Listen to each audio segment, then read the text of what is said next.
Oi pessoal, tudo bem? Sou Misaki, atriz, produtora e diretora. Eu também estou na TV Relacionamento. Até lá!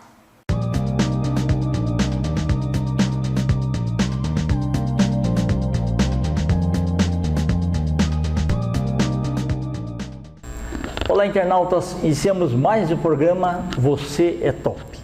E entre todas as grandes personalidades top que eu já tive a oportunidade de entrevistar, esse é um daqueles top mesmo, tá? Uma pessoa que além de um amigo muito bacana, é um profissional que encanta com as suas obras, um gênio das artes, Wilson Egutti.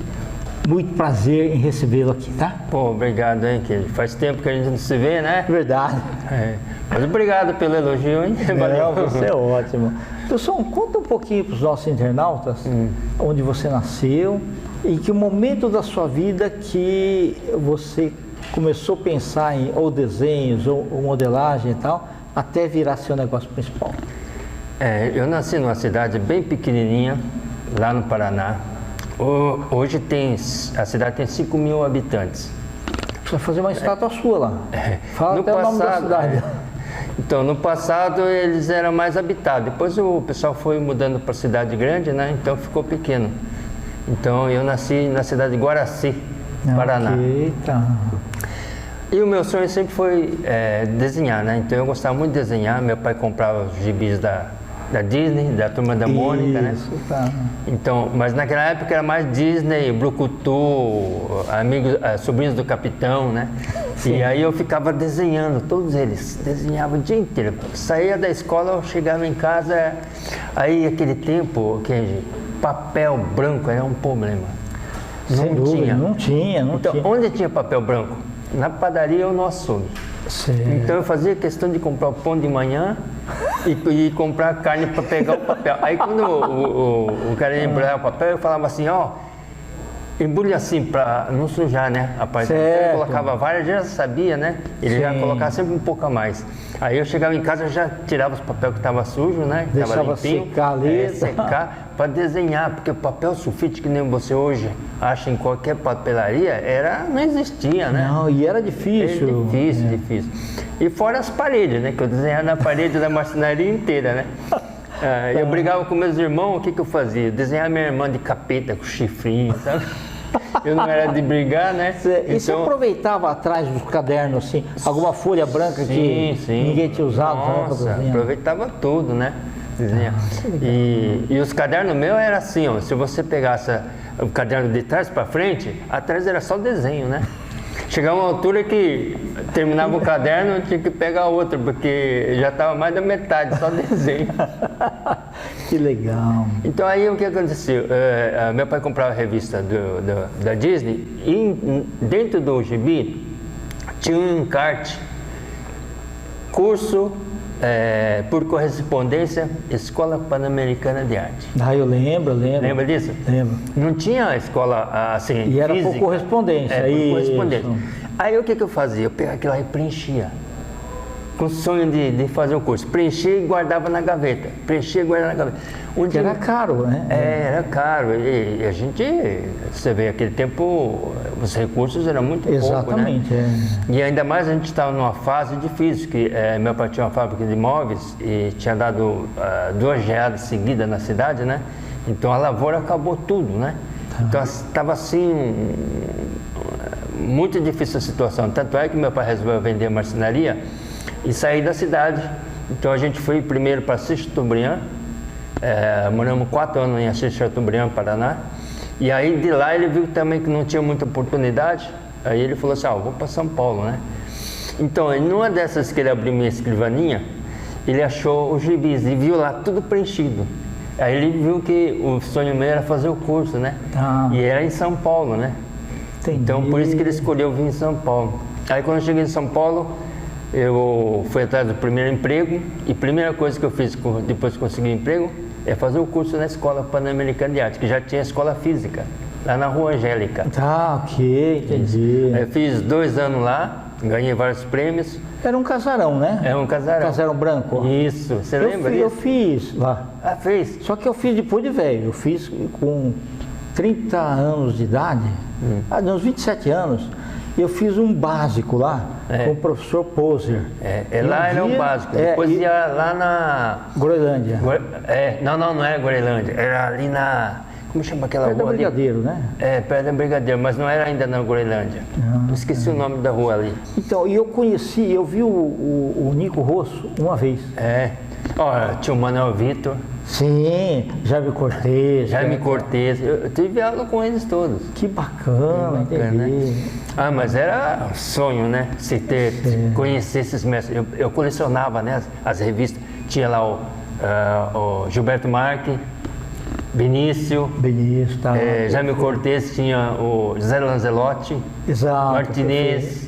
Eu colecionava os trabalhos deles. Que bacana, né? Legal. Aí quando eu fiz o básico, então o professor falou assim, olha, você tem dom para o negócio, viu? Vou te indicar você agora que você vai fazer aperfeiçoamento, eu vou indicar você para fazer o curso com o Gilberto Marque. Aí eu fui fazer com ele, a minha ideia era fazer ilustração, né? Que eu gostava. Meu pai colecionava aquela revista importada, como chama? Readers. Seleções de Reader's Digest. Isso, tá. E lá tinha aquelas ilustrações fora de série, né? Eu babava naquela. Aí sabe o que eu fazia? Ficava copiando aquelas ilustrações. E aí eu falei pro Gilberto Marque, meu sonho é fazer ilustração. Ele falou assim, então você faz o curso de pintura comigo. Aí você vai primeiro aprender anatomia.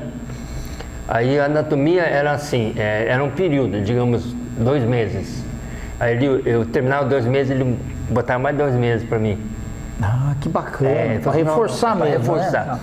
Aí depois ele pegou o que? Ele falou para mim assim, Wilson, compra um livro que não tenha nada de ilustração, traz para mim. Aí eu comprava o livro e ele escolhia. Tá vendo aqui? Tem uma cena que o cara tá jogando o outro de fora do carro. Para você imaginar Você faz essa cena. Aí eu tinha que escolher uma rua, fotografava. Aí depois tinha um carro, eu fotografava o carro, aí eu pegava no jornal, via as imagens, né? Aí eu fazia a composição só no traço. Preto e branco. Preto e branco. Aí ele corrigia, é assim, não pode ser assim. Aí terminou, tá aprovado, agora bota a cor. Aí eu botava a cor, ele falava, aqui tem que ser mais vivo, porque você tem que, você quando olhar, você tem que ver primeiro essa imagem que é a mais importante, depois você vai vendo outros, né? Então ele tem uma cena que eu não esqueço, que era uma escola. É igual ao cinema, é luz, né? Luz. Isso. Eu lembro que era uma cena assim, uma escola pegando fogo, e os alunos fugindo. Aí fala assim, você está na rua, olhando a escola de frente, os alunos correndo para o portão em sua direção, e eles segundo o material escolar. Aí eu fiz o primeiro desenho, eu falei, tá vendo aqui? Tudo errado. Eles estão correndo com o braço assim normal. O cara quando está assustado, ele segura assim, assim, né? Aí eu tinha que fazer o rosto, expressão do rosto, os braços assim, os dedos assim, sabe? Fazia a cena, aí montava tudo e falei assim, bom, agora tá ok, agora bota a cor. Aí eu botava a cor e falava, não, a primeira cor mais importante é a janela pegando fogo. Então você tem que botar a cor que chama atenção lá. Interessante. E toda a volta você tem que deixar em segundo plano. Então qual é o segundo plano depois do fogo? É os alunos. Depois do aluno é a escola. Depois da escola é o cenário em volta. Então você tem que ter, né? A tua visão da arte tem que... Que legal, mas foi um grande aprendizado. Nossa, fora de cena. Aí, bom, depois que fez o curso tudo, aí um dia o professor falou assim, Wilson, você está trabalhando de quê? Eu falei, estou trabalhando em contabilidade, sou formado em técnico contábil. Você não quer trabalhar com arte? Eu falei, é o meu sonho. Ele falou, tem uma empresa precisando, já pediu aqui uma indicação, a gente está indicando você. Aí eu fui fazer o teste. A empresa fazia, chamada Duplex, Seção Decorama. Era uma empresa que tinha 1.500 funcionários. Grande. Grande. Aí o que aconteceu? A empresa era verticalizada, fazia tudo, desde a embalagem, as impressões, era a confecção, fazia os desenhos, a estamparia, fazia tudo. E tinha a seção decorama, que é aqueles bonecos de vacuumforme. Você lembra que pendurava na parede? Então, aí ele tinha a licença da Disney e da Maurício de Souza. Interessante. Aí ele pegou e falou assim: Wilson, a gente está com um problema aqui, a gente está precisando modelar um Mickey, então vamos fazer o teste com o Mickey para você. Tá bom. Era um filme da Disney que tinha lançado, que tinha o Mickey saía pulando assim no meio do mato com uma vareta assim, uma mochilinha pendurada assim, não sei se você lembra, é um filme bem antigo. Aí eu modelei o Mickey, adoraram, aprovaram. Aí eu falei assim, aí ele falou assim, a gente vai fazer uma proposta de emprego. A gente tem um salário. Aí, engraçado que o cara falou com tanto medo assim, que eu não aceitasse, né? Falou assim, a gente tem uma proposta de X de salário, é o dobro que eu ganhava. Nossa, que legal. Aí eu falei, topo. Fechado, topo. Aí comecei a trabalhar. Aí lá na prateleira tinha várias modelagens não aprovadas da Disney. Tinha 22 moldes não aprovados. Por quê? Porque na escultura o cara não sabia fazer o bico do Pato Donald. Entendi. Não, até aí você fazia só desenho, né? Ou você já fazia escultura? Não, eu fazia já escultura em casa. Não diga. Mas sabe como que eu comecei a fazer escultura? Eu assisti um filme do Michelangelo. Ok, tá. E nesse filme ele faz a fundição de uma estátua. E nesse filme, era um filme bem antigo, preto e branco, e na hora que ele está fundindo a estátua, acaba a madeira que ele tinha comprada para fornalha.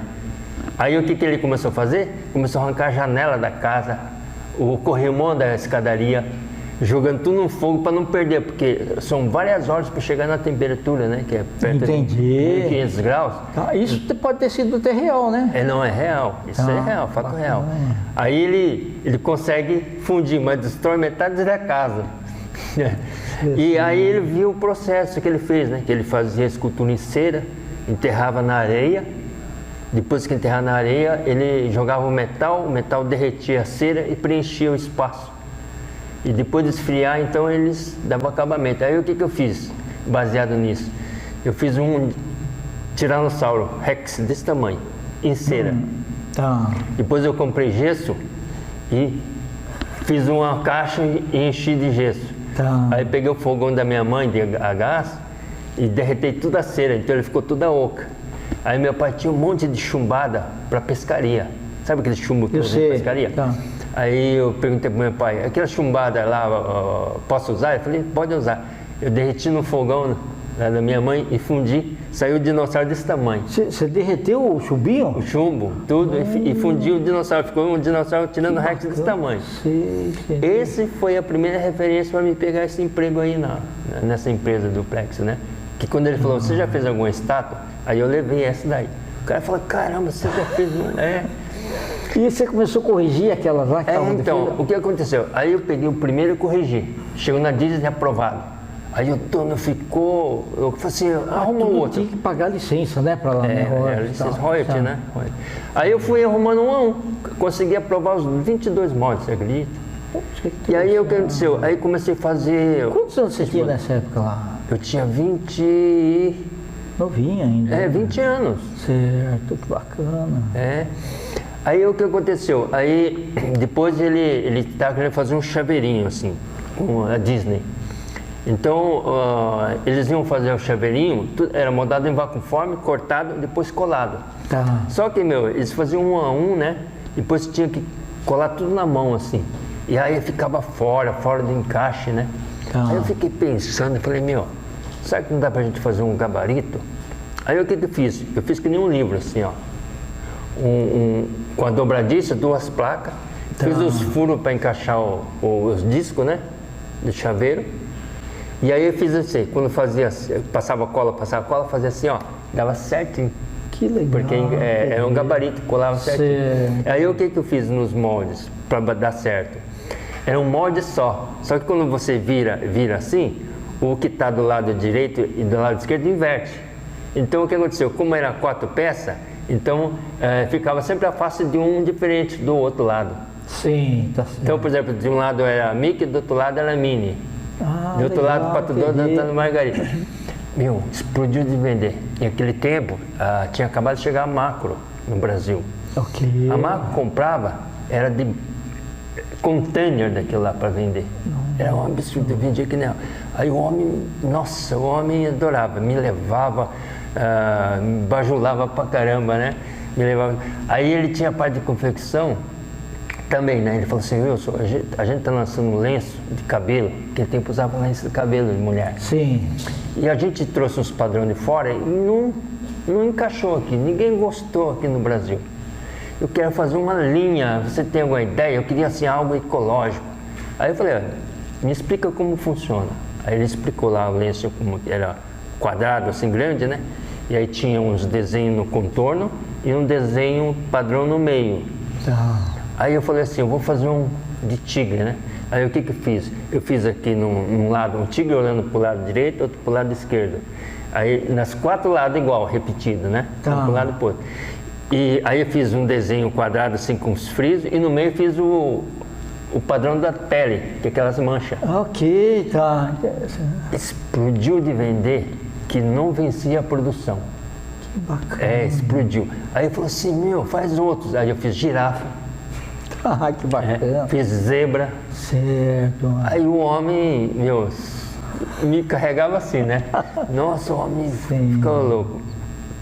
Aí depois eu comecei a fazer uma linha completa para ele.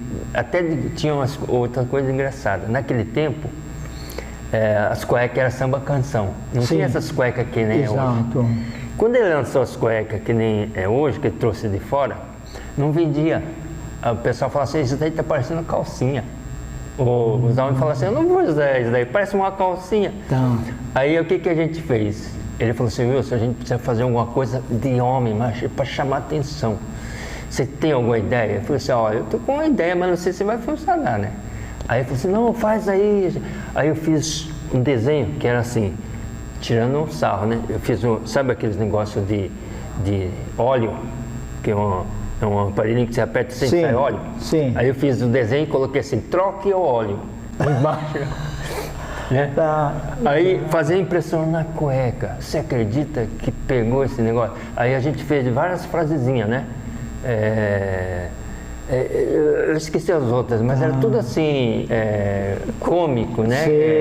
Sátiras, né? E aí o que aconteceu? A mulherada comprava para presentear os namorados.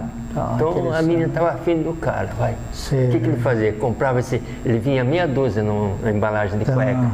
Né? Pô, dava pro cara, o cara já... Trocou o óleo, já era a segunda intenção. Nossa, né? E naquela época, da década de 70, era uma novidade assim, fora de série. Então, explodiu de vender. E assim, foi indo depois. Aí um belo dia recebi convite de outra empresa, porque assim, hoje tem concorrência, né? Exatamente.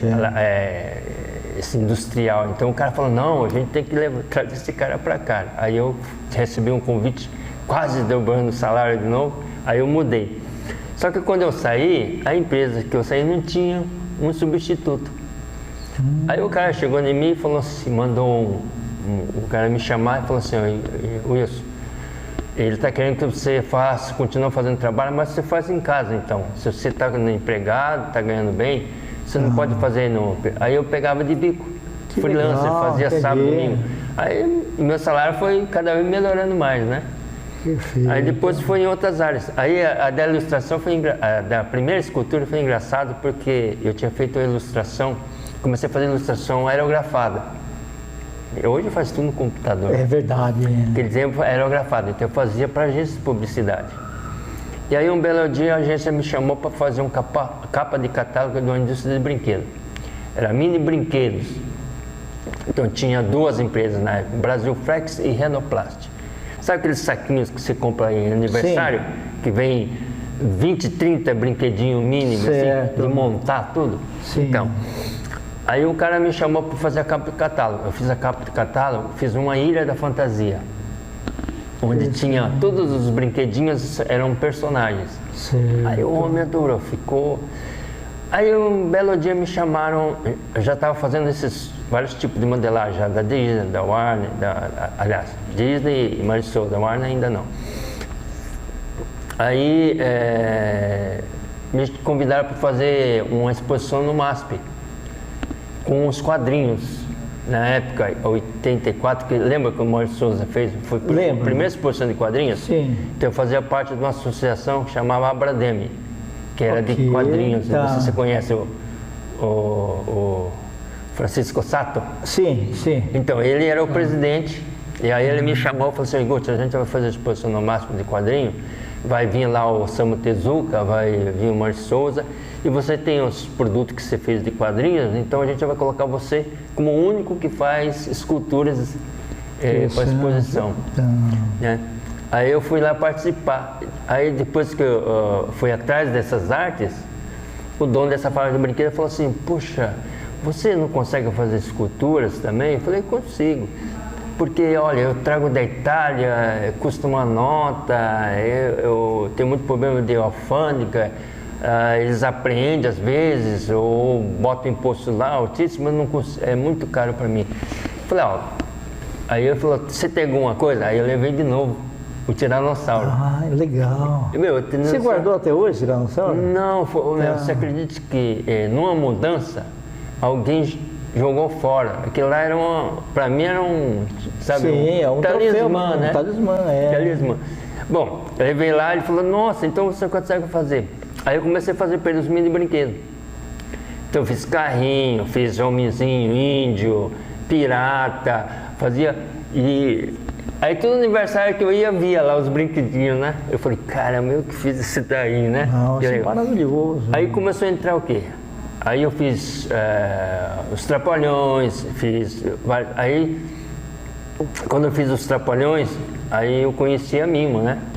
Aí a Mimo falou assim: olha, a gente está com uma escultura aqui que está encalhada, porque o escultor que estava fazendo desentendeu lá com a Xuxa e com a Marlene Matos, eles não querem nem saber do cara, e precisa terminar, que a gente investiu muita grana em cima. Aí eu fiz a boneca da Xuxa, a Fashion Doll, em 88, 89. Foi o primeiro explosão de vendas, né? Vendeu 1,5 milhão dessa boneca num ano. Puxa, que bacana. Aí saiu em tudo quanto é matéria, jornal, revista, né? Aí a Xuxa falou no ar lá, né? Aí falou assim: olha, um abraço pro Wilson Guti do Cambuci, que fez a... Aí todo mundo batendo na porta da meu estúdio lá: Wilson, a Xuxa tá falando você lá na televisão. Aí quando eu fui lá ver, já tinha passado, mas aí eles mandaram a gravação. Que legal. Que também já perdi, infelizmente. Aí, bom, aí veio o quê? Xuxa, Angélica, Liana, Sandy, Vanessa Camargo, Zé de Camargo, Luciano. E fiz vários artistas, que era moda na época, né? Tá. No total, quantos que você já fez de produtos aí? Então, a última contagem que eu fiz tinha passado de mais de 3 mil produtos, né? Puxa, que interessante, viu? Maravilhoso. E a gente vai mostrar alguns deles aqui, né? Nas imagens aqui também. Wilson, nós estamos aí nos instantes finais, tá? Eu quero que você volte outras vezes, né? Vamos fazer o livro lá da tua biografia lá também. Vamos! Tá? Poxa, você é o cara certo, porque agora eu quero fazer desde o começo, que nem... Isso, vamos fazer desde que eu saí lá da cidade de Guaraci. Tá, maravilhoso, perfeito. Eu queria que você deixasse seus contatos, pode ser redes sociais, se quiser deixar. Tá. Então, deixa eu só falar. O estúdio hoje está com meus filhos, né? Certo. Então, os 3 que estão tocando lá. Eu quero entrevistá-los também. E hoje é diferente, né? Que lá no passado eu tinha 750 metros de área, 26 funcionários. Hoje eles têm um espaço bem menor, mas tem 14 impressoras 3D, tem uma CNC e em 4 pessoas eles fazem tudo que eu fazia. Puxa vida. Com qualidade super... Porque assim, eu desenvolvi várias técnicas nesse período, né? Que antigamente não existia era gesso, esses negócios todos, né? Depois eu introduzi o borracha silicone, que não existia na época. Aí eu descobri por causa do dentista, né? Falei: o que é esse material que você tira no molde da boca? Eu falei: é silicone. Eu falei: caramba, esse material é bom, hein? Aí eu comprei e fiz os moldes com silicone. Aí consegui agilizar pela metade do tempo o processo que eram os moldes antigamente. Hoje meu filho faz o quê? Com impressora 3D, né? Tem lá, enquanto ele está passeando, as impressoras estão trabalhando 24 horas, né? Que é diferente, né? Sim. Não tem 13º, não tem fundo de garantia, não tem injeção de saco, né? É uma coisa, outra coisa, né? Bom, qual outra coisa que você ia falar? Ah, tá. Os seus contatos. Então lá o telefone fixo lá é 3209-9246. O site é www.iguti.com.br. Iguti se escreve assim, I-G-U-T-I. Não tem H nem Y. Tá ótimo. E o meu, que eu estou lá na chácara, eu estou fazendo os kits de inseminação da Embrapa, né, de animais. Então eu faço o kit de bovino, né? Bacana. E aí o meu site é www.wilsoniguti.com, não tem BR. E esses kits está fazendo o maior sucesso agora, né? Porque quando saiu a lei do bem-estar animal em 2017, então as faculdades estão evitando de usar os animais vivos, né? Porque no curso machucava muitos animais, né? E com esse kit você faz 40 horas de aula e eu faço toda a parte interna semelhante ao real com material sintético. Então ele treina lá, não machuca. E esse kit pode dar aula em áreas urbanas e em período noturno, né? Perfeito. Que era diferente de antigamente. Então hoje está... Então é isso que eu estou fazendo lá, bem sossegado, tranquilão. Maravilha. Wilson, obrigado aí, viu? Tá. Foi assim uma aula e uma lição de vida. Parabéns. Tá bom, obrigado. Internautas, com os agradecimentos então a esse fantástico e talentoso Wilson Iguti, nós finalizamos mais um Você é Top. Um grande abraço e até a próxima.